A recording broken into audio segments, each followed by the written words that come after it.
sir हाम्रो यो यहाँ बेसिनको छ बेसिन यहाँ कति बेसिन तपाईँको 33 इन्च हुन्छ फाइनली 33 इन्च फाइनल त्यति छैन हजुर 33 इन्चमा बेच्ने हैन बेसिनमा छ अब हाम्रो फाइनली यहाँ चाहिँ तपाईँको वाल मिटर हुन्छ कति वाल मिटर 55 इन्च दिने हो 55 हैन फाइनली हाम्रो 4 फिटमा बस्छ अनि यो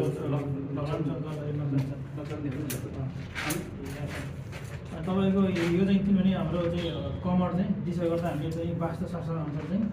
पूर्व फर्कनुपर्छ कि पूर्व चाहिँ अब दिशा गर्नु हुँदैन पूर्वपट्टि फर्केर कहिले दिशा गर्नु हुँदैन त्यही भएर यो चाहिँ भित्र राम्रो कति यो चाहिँ तपाईँको यसको झ्यालको यो सेन्टर राम्रो ठ्याक्कै सेन्टर आएर झ्यालको हजुर हैन 43 कतिमा हाइटमा हाइट चाहिँदैन सर यसमा त यसमा चाहिँ तपाईँको के ए भने यहाँनिर उ बस्यो यो चाहिँ 1 फिट यो भित्रबाट 1 फिटमा चाहिँ हामीले यसको पोइन्ट सोध्नुपर्छ स्प्रेको लागि यहाँ हुन्छ स्प्रे 1